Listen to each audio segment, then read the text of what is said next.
Good evening. This evening, we would like to have a conversation or at least answer some questions about our reopening plans for the fall. We're going to delay. Yeah, give it a second. Are we unmuted?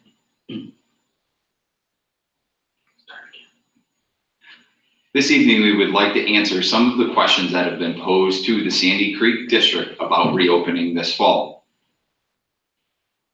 If you have any further questions as we go through the presentation, please email reopeningquestions@sccs.cnyric.org. We're hoping to answer any questions you may have this evening, and if something comes up between now and Wednesday, we would also like to answer more questions on that evening, as we will be hosting a similar forum that night. In terms of introductions, my name is Kevin Seymour, and I am the high school principal. I'm Amy Malay, I'm the middle school principal. And Tim Filiatra, the elementary principal. Again, if you have any questions, don't hesitate to send an email to us and we will answer them at the end of our presentation. So to start, we'd like to talk about how we developed our plan that we're going to give you a brief outline of tonight. The guidance was provided from Recovering, Rebuilding, and Renewing, the Spirit of New York Schools, Reopening Guidance, the CDC guidelines, and New York State health guidelines. We also met with our faculty and many other stakeholders, part of our reopening committee of 30 people.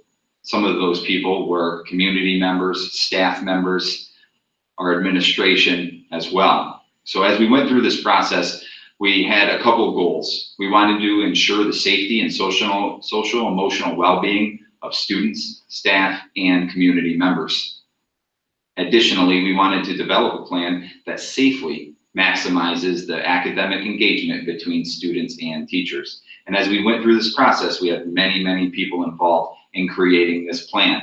It is important to acknowledge, though, that these are tentative plans and that they still are likely to change as we move forward. Also, we still have to gain more guidance from our governor, Andrew Cuomo.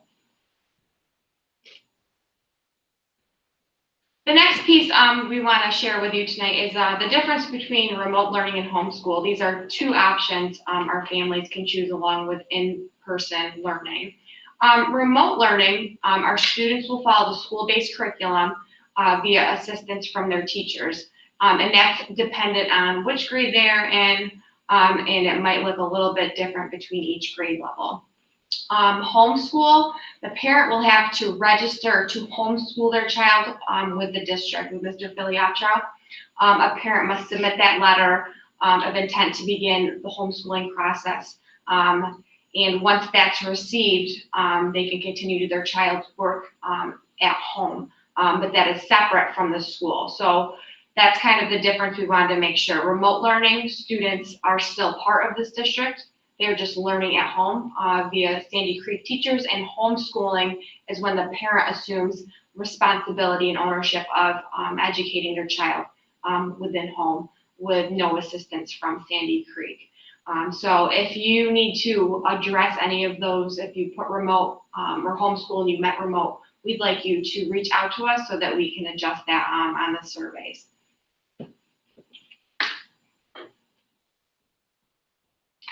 One very important piece is attendance. In the spring, attendance wasn't taken for every class. This fall, it will be absolutely mandatory. Attendance will be taken for students that are on site, they're here at the district. It will also be taken for those students that are engaging virtually or doing it through remote instruction. They will have to check in every single day. Now, part of attendance is they can check in, but work will have a weight in terms of their ability to be successful with their grade this year. It will be important that they not only check in, but they meet the expectations of the course and the curriculum in order to receive credit for that class. If they do not attend courses or they do not do the work, they will potentially fail. We want to support all of our students. We will be putting supports in place in order to ensure their success, or do everything that we can to make sure that they do pass and they do attend. We will be holding grade level team meetings. We will be calling We will be emailing, we will be sending emails as well in order to get all of our students that are participating to participate and complete their work so that they can be successful. It is very important though that we are transparent and honest with you and let you know that attendance is vital, and we do have to take it per New York State.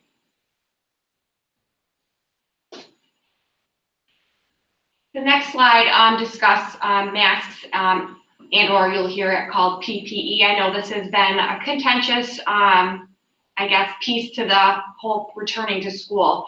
Students will be required to wear masks on bus and socially distance the maximum amount possible.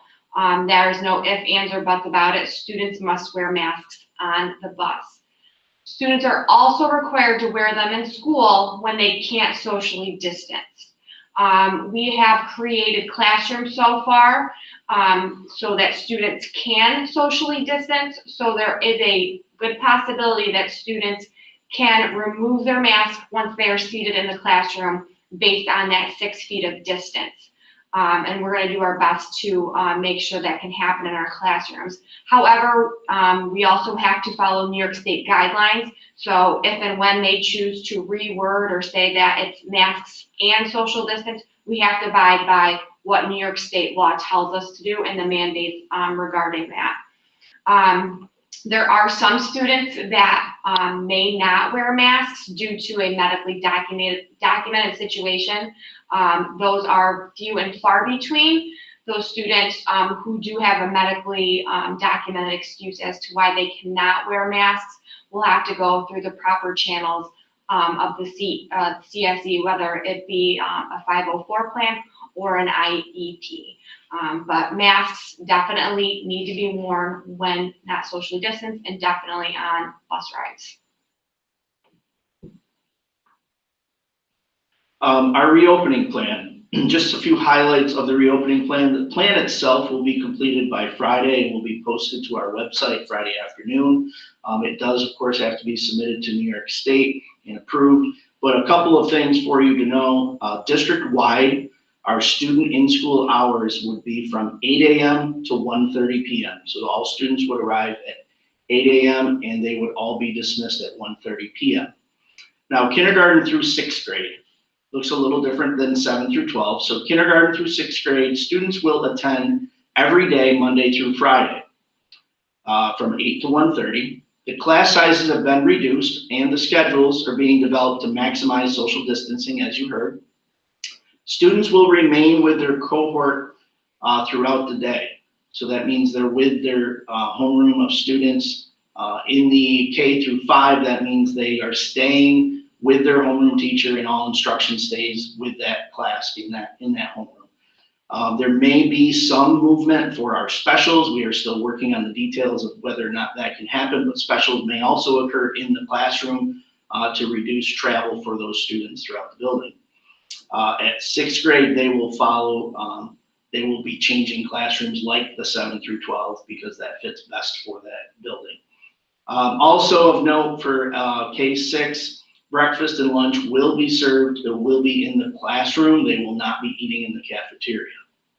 6th grade will be dispersed through the middle school and elementary cafeteria to ensure that they have proper social distancing. So 6th grade is a little bit different than K through 5. Like Mr. Filiatroff brought up earlier, our school day will run from 8 to 1:30. The decision to shorten the school day was to allow for remote learning. Per New York State, we are required to supply remote learning to any students that choose to do that. In order to allow our teachers to go down that road and provide that instruction, we have to provide them time to do that, and they will be using the time from 1:30 to 3:30 in order to provide instruction to those students that do not come or are not in the building on those days. So middle and high school, 7 through 12, our students will be placed into cohorts that attend school on site 2 times per week. Students will attend Monday and Wednesday or Tuesday and Thursday. Remote instruction will occur on the days that students are not in school. Again, it is important to remind you of the piece that I spoke about earlier. Attendance is necessary every day. So though the students will be in school on Monday and Wednesday, they still will be expected to check in or engage in some sort of instruction on Tuesday, Thursday, and Friday. All students will attend 2 days per week with the exception of our BOCES students. Our BOCES students will attend Sandy Creek 2 days a week, and we're still in the process of creating the plan, but it does look as if they will be at BOCES at least 1 day per week. Again, that's tentative, that still could change. It is in the works. In terms of how the day will look at the middle and high school level, students will have to transition, but we have cut our numbers in half as a result of only letting half of them here at a time. We are also going to work to develop cohorts so that students are moving relatively together as much as we can. Additionally, they will, for the cafeteria piece, they will have breakfast in their classrooms. However, lunch will be served in the cafeteria. We are able to social distance in there, again, as a result of only having half of our students here on those days. Another piece to this is how is that going to look? Our cohort, our first cohort, or cohort A, as we will likely end up calling it, they will be here on Monday and Wednesday, and if we're going to go by last name, and some families have different last names, so we'll have to rearrange it because we do want families to be together as much as possible. So they'll come on Monday and Wednesday, and that will be A through L. If you have a last name A through L, you'll be here on Monday and Wednesday. And then the rest of the alphabet will come on Tuesday and Thursday, and then it will be all virtual on Friday.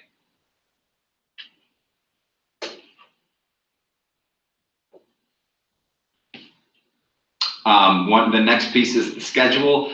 We just wanted to give you a quick overview of what the schedule will look like for our students 6th through 12th grade. We thought it would be important to put it up there just so you could get a sense. You'll notice there's a little bit more time between classes and a little more time at the beginning of the day. We are putting this in here to provide an opportunity for people, our students, to get into the building, have breakfast. That's why there's a little more time in the morning, and then there's a little more time between periods, and the purpose for that is so that our staff here at Sandy Creek has an opportunity to clean between each transition. It is important. We do have strict guidelines that we do have to follow as we sanitize the building. For K-5 in the elementary, daily schedule, as we said, from 8 to 1:30. Throughout the daily schedule, the students will have time for math, approximately an hour of math, approximately an hour of ELA, science and or social studies each day, along with intervention, which is where we are able to give each student help in any areas that they may need the extra help. And then we are looking to provide each section or each class with a 40-minute special daily. Some of that schedule is still being developed. As you can imagine, it comes with some hiccups here and there when you take the school day that we're used to and we shorten it to 8 to 1:30, but we were able to hit all the core areas, and the committee in the elementary felt that these were the areas we wanted to make sure we definitely were able to take care of in a day. For our students who are going to be our remote learners, schedules are being come up with right now for each kind of grade level. And as you know, teachers also have to prepare not only to teach 8 to 1:30 on site, but also have to pick up the virtual piece from 1:30 to 3:30 each day. So all of our teachers and staff right now are busy making plans to come up with that. And once they have that, we will provide that information to you. The second part, again, I know we have said this several times tonight, but attendance is extremely important. It'll be taking every day. And I know as Mr. Seymour stated, simply being accounted for in attendance doesn't mean that a student will be successful this year and or pass. There's also accountability for being present for remote learning, whether it's attending a teacher's instructional or doing an assignment online. All of those pieces will be dependent on your child's success this year.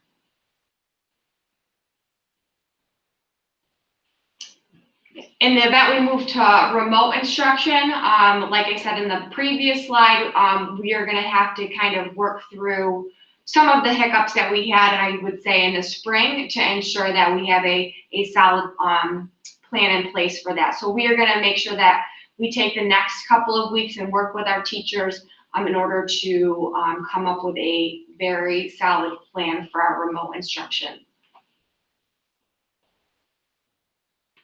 So in conclusion, our next piece of this is we've had several questions that have been posed to the district about reopening. And again, we further encourage you to send any questions that you may have right now to this email. We will read them right now and we will provide an answer. This was a brief overview of the plan as there are many, many working parts to it, but please do email. Our next piece, we are going to go over some of the questions right now. One of the first questions we received in the past week or so, this first one said, the school does open back up in a hybrid model. Will it be possible to have all the children in the household going on the same days? The answer to that is yes. We are working right now to ensure that we have family members being able to go. We just have to work around right now BOCES and other things with scheduling, but we are making sure that that's going to be taken care of to the best of our ability. We are working on that right now, but as schedules come out, if you notice any conflict, please reach out to us and we will do our best to address that concern.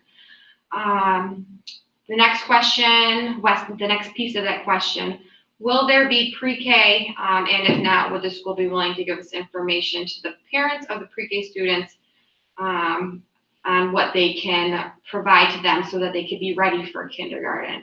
Unfortunately, we are still unsure at this point about pre-K. I know there's certain things about transportation issues, CDC guidelines.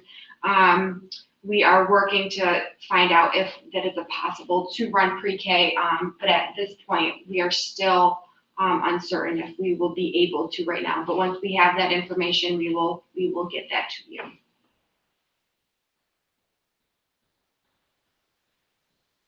So our next question, it revolves around technology use and at what grades will they have technology and how are we going to be able to engage them.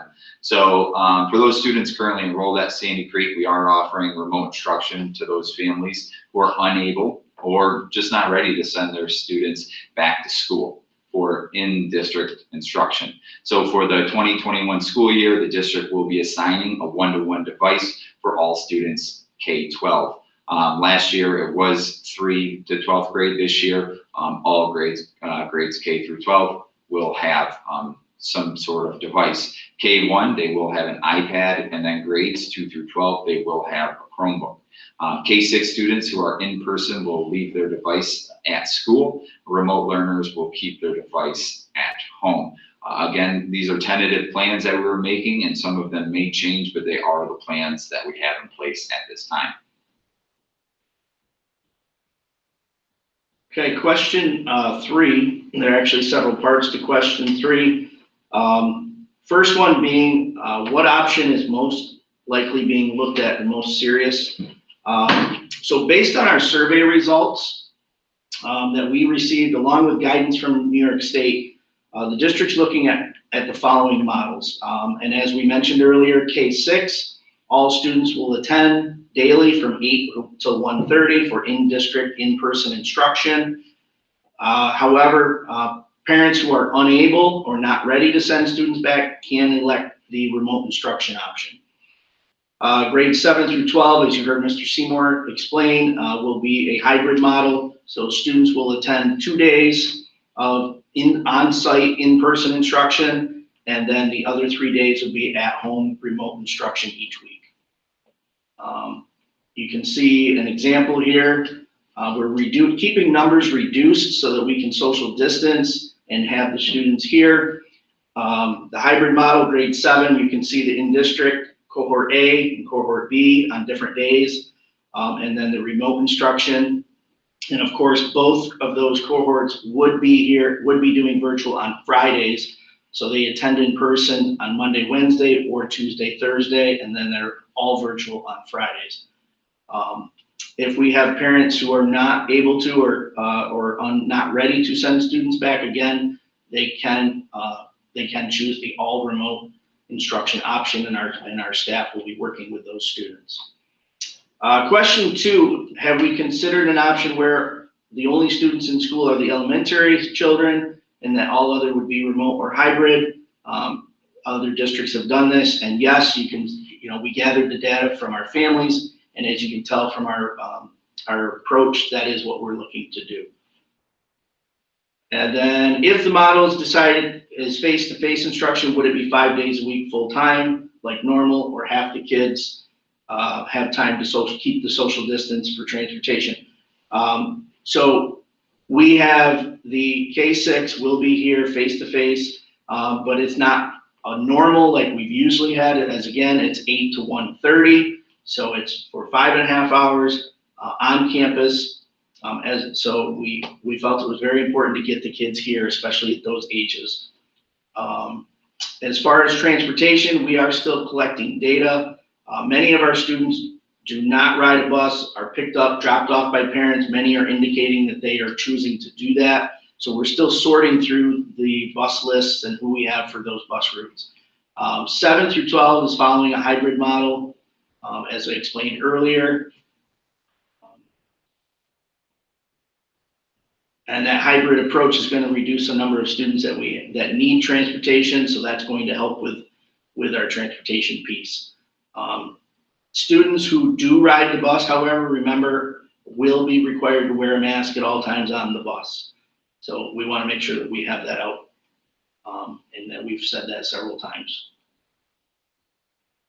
So the 4th question here, the summary of this question, the writer wrote in about the struggles with the instructional model and the remote learning, scheduling that was difficult, a lack of structure, and also addressed the need and want for a live streaming of the classroom.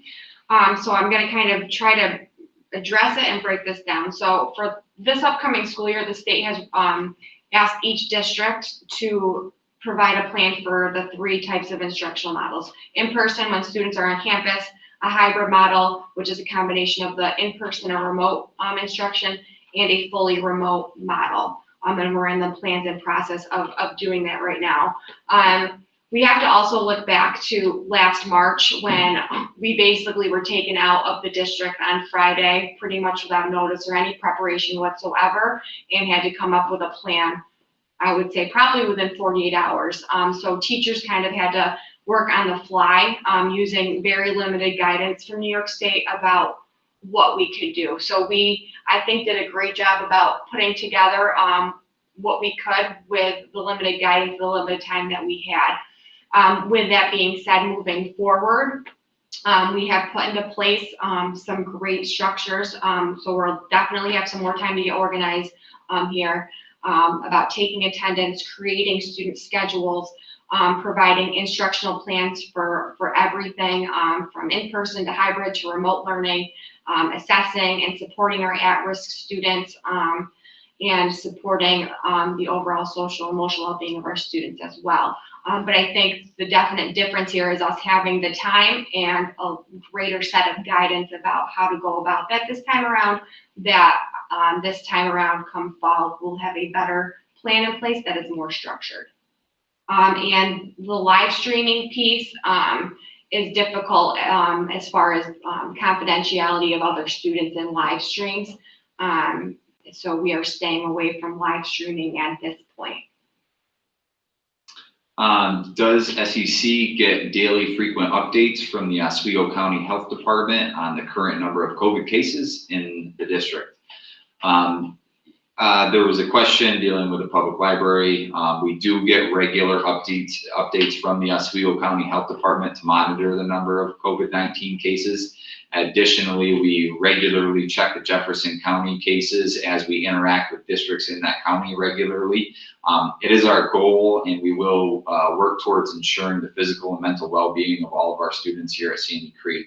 The district will react to any information provided from the Oswego County Health Department as the district reopens. Also, we will be working with the health department to develop some of the pieces of the plan where appropriate. So they are providing us with that information, and we will be working with the health department and gaining information from them so that we can open the district safely. Question 6, another question about pre-K. Given the COVID emergency, will pre-K be canceled? Can learning materials and/or learning goals be made available to parents? As stated earlier, we're still unsure about the pre-K program for the school year. One thing we do know for certain is that there will not be transportation available. There will be no busing for students in the pre-K program if we have the program. Those calls were made today from my office to let those families know that is the case. If there is pre-K, there is no transportation, so they will have to make arrangements. If there's a program, it's likely to be reduced in size. That could be reduced in how much time they're here as well, just due to the current CDC guidelines that we have to follow. I am working actually very closely with Julie McNitt, our pre-K teacher at the moment, so that in the event that we are unable to have the program, that for this school year, that we will have a packet that we can send out to all the registered pre-K families, outlining the pre-K learning standards, our goals, and provide the families with links to the various online resources that are available to help.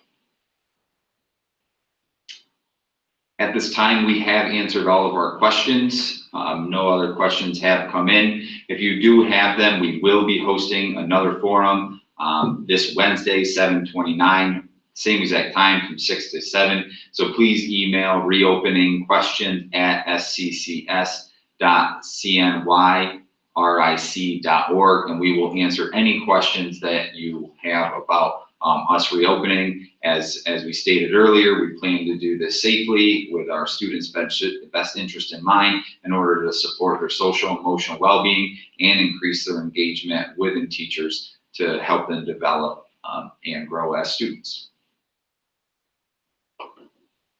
Is there anything else? Thank you. Thank you. Thank you. Thank you.